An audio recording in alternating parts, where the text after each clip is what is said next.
तो इतिहास में दर्ज होगा प्रधानमंत्री मोदी के नाम एक नया कीर्तिमान। न्यूज 18 के मैनेजिंग एडिटर अमिश देवगन की यह खास रिपोर्ट देखिए। प्रधानमंत्री नरेंद्र मोदी 10 जून 2026 को भारतीय राजनीति का एक नया इतिहास रचने जा रहे हैं। इस दिन प्राइम मिनिस्टर मोदी के नाम लंबे समय तक इलेक्टेड प्राइम मिनिस्टर का रिकॉर्ड दर्ज हो जाएगा। यह देश के पहले प्रधानमंत्री जवाहरलाल नेहरू का 72 साल पुराना रिकॉर्ड तोड़ेंगे। पंडित नेहरू 13 मई 1952 को देश के पहले इलेक्टेड प्राइम मिनिस्टर बने थे, उससे पहले सिलेक्टेड थे। इसके बाद 27 मई 1964 तक वे लगातार प्रधानमंत्री रहे। वहीं नरेंद्र मोदी ने 26 मई 2014 को पहली बार प्रधानमंत्री पद की शपथ ली थी और 10 जून 2026 को मोदी का कार्यकाल 4399 दिनों का हो जाएगा और इसी के साथ वे सबसे लंबे समय तक इलेक्टेड प्राइम मिनिस्टर रहने वाले नेता बन जाएंगे। लेकिन ये कोई सामान्य बात नहीं। प्राइम मिनिस्टर मोदी इंदिरा गांधी का रिकॉर्ड पहले ही ब्रेक कर चुके हैं, तोड़ चुके हैं। हमारा यह विश्लेषण आज इसलिए बहुत इंपॉर्टेंट हो जाता है क्योंकि पीएम मोदी ने जो कुछ हासिल किया वो जनता की बदौलत किया। वो किसी राजघराने में पैदा नहीं हुए, यानी सोने के चम्मच चांदी के चम्मच में पैदा नहीं हुए। उनकी मां बर्तन मांझती, वो किसी राजा के बेटे नहीं थे, वो एक गरीब परिवार में पैदा हुए। बचपन में गरीबी देखी, स्टेशन पे चाय बेची, इसलिए ये रिकॉर्ड कुछ अलग है, कुछ इंपॉर्टेंट है। पंडित नेहरू 13 मई 1952 में जब प्रधानमंत्री बने तो उस समय उनको चुनौती देने वाले कोई नहीं थे। पूरे देश में कांग्रेस की सरकारें थी, ना कोई विपक्ष था और ना ही कोई पार्टी थी, यानी लगभग विपक्ष निष्क्रिय था। सरदार पटेल प्रधानमंत्री बनना चाहते थे लेकिन महात्मा गांधी की पसंद की वजह से नेहरू को चुना गया। सरदार पटेल प्रधानमंत्री बनना चाहते थे, इससे मेरा तात्पर्य यह है कि उनका नाम था। नेहरू पहली बार इंटरिम सरकार के प्राइम मिनिस्टर बने और फिर इसके बाद पूरी पार्टी पर नेहरू का दबदबा हो गया, कब्जा हो गया। पंडित नेहरू के पिता एक मशहूर बहुत बड़े वकील थे। नेहरू खुद लंदन में पढ़कर आए थे। मौलाना अबुल कलाम आजाद की इंडिया विंस फ्रीडम की एक बुक है, उस किताब में स्पष्ट शब्दों में लिखा है, साफ साफ जिक्र है कि कांग्रेस के लोग सरदार साहब को यानी सरदार वल्लभ भाई पटेल को चाहते थे लेकिन उनको प्राइम मिनिस्टर नहीं बनने दिया गया, यानी पंडित नेहरू को महात्मा गांधी ने चूज कर दिया। इसके बाद इंदिरा गांधी की कहानी भी काफी दिलचस्प है।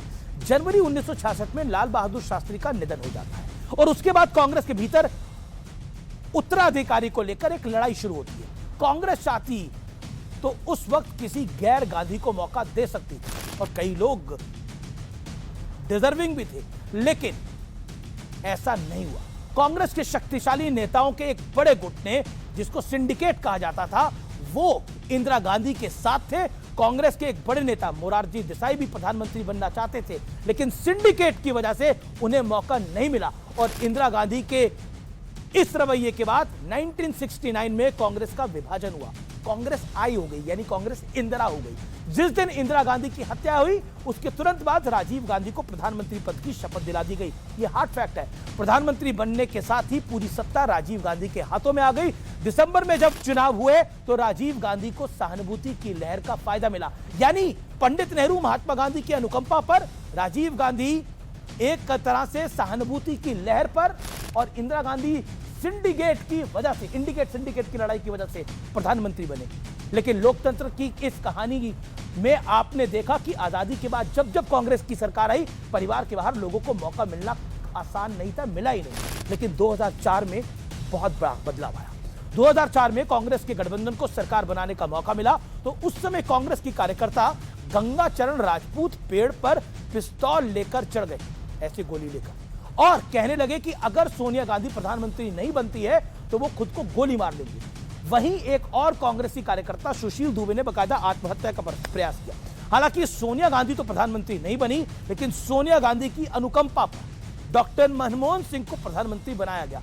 और मैं ये इसलिए मैं कह रहा हूं क्योंकि डॉक्टर मनमोहन सिंह ने खुद प्रणब मुखर्जी की किताब के विमोचन के दौरान कहा था कि प्रणब मुखर्जी सबसे लायक थे लेकिन मैडम ने मुझे चुना, यानी मिसेस गांधी ने मुझे चुना। और उसके बाद कहा गया कि सोनिया गांधी भले ही प्रधानमंत्री नहीं है लेकिन सरकार रिमोट से वहीं से चला रही है। ये भी मैं नहीं कह रहा हूं, ये भी कोई और नहीं कह रहा है, ये डॉक्टर मनमोहन सिंह के जो मीडिया एडवाइजर रहे संजय बारू, उन्होंने अपनी किताब में लिखा कि कैसे रिमोट कंट्रोल की सरकार सोनिया जी चलवाती थी। जरा सोचिए, जिस समय नेहरू प्रधानमंत्री थे उस दौर में नाम मात्र का विपक्ष था, विरोध में कोई पार्टी नहीं थी, चारों तरफ कांग्रेस की सरकारें थी। आज दुनिया के बड़े बड़े एनजीओ हैं जो दिन रात सरकारों को गिराने में लगे रहते हैं। आज जॉर्ज सोरोस जैसे लोग हैं जो दुनिया भर की फंडिंग लाके कहते हैं किसी तरह से मोदी को हराओ, मोदी को हटाओ, क्योंकि भारत और भारत के लोगों के बीच में ये मोदी नाम का शख्स खड़ा है। अगर ये नहीं हटेगा तो हमारा काम नहीं बनेगा। दुनिया की सारी बड़ी ताकतें चाहती हैं कि मोदी किसी तरह से हट जाए, लेकिन उस दौर में भी मोदी 2024 का सबसे कठिन चुनाव जीत कर आते हैं। नैरेटिव बनाने के लिए पूरा इकोसिस्टम है, सोशल मीडिया पर ट्रेंड है, कॉकरोच मॉस्किटो भी आ गए हैं। ऐसे में किसी भी प्रधानमंत्री के लिए एक के बाद एक चुनाव जीतना कोई आसान की कौड़ी नहीं है। कोई क्लास का मॉनिटर भी बनता है ना दूसरी बार, तो बोला जाता है बहुत बढ़िया काम करा होगा। ये प्रधानमंत्री तीसरी बार बन रहा है और दुनिया में कई बड़े बड़े लोग नहीं चाहते ये मोदी बने प्रधानमंत्री। प्रधानमंत्री के इस कार्यकाल में कई ऐसे रिकॉर्ड भी बने हैं जो दिखाते हैं कि वो अपनी राष्ट्रवादी विचारधारा, भारतीय संस्कृति को आगे लेकर जाना चाहते हैं। मोदी के कार्यकाल में ओडिशा में पहली बार बीजेपी की सरकार बनी, बंगाल में पहली बार प्रचंड बहुमत मिला, दिल्ली में 27 साल के बाद बीजेपी का सूखा खत्म होता है। प्रधानमंत्री मोदी किसी की अनुकंपा से प्रधानमंत्री नहीं बने हैं। उन पर अगर अनुकंपा है तो देश की आम जनता की, देश के कोटि कोटि लोगों की। नरेंद्र मोदी अगर ये रिकॉर्ड बना रहे हैं तो उसका श्रेय देश के आम गरीब लोगों को जाता है, आपको जाता है। मोदी को आपने बनाया है, मोदी आपसे बने हैं, आप में से बने हैं, इसलिए मोदी मोदी है। मैं ये साफ तौर पर कहना चाहता हूं, आज इस दौर में हम जी रहे हैं। हम बात करते हैं महात्मा गांधी के दौर की, हम बात करते हैं स्वामी विवेकानंद के दौर की, हम बात करते हैं दयानंद सरस्वती के दौर की, लेकिन एक दौर होगा आज से 50 साल बाद जब बात होगी मोदी के दौर की। और यह बात सत्य और तथ्य है और यही प्रमाणिक है। और फिलहाल आज के लिए इतना ही। आपको मेरा नमस्कार, जय हिंद, वंदे मातरम।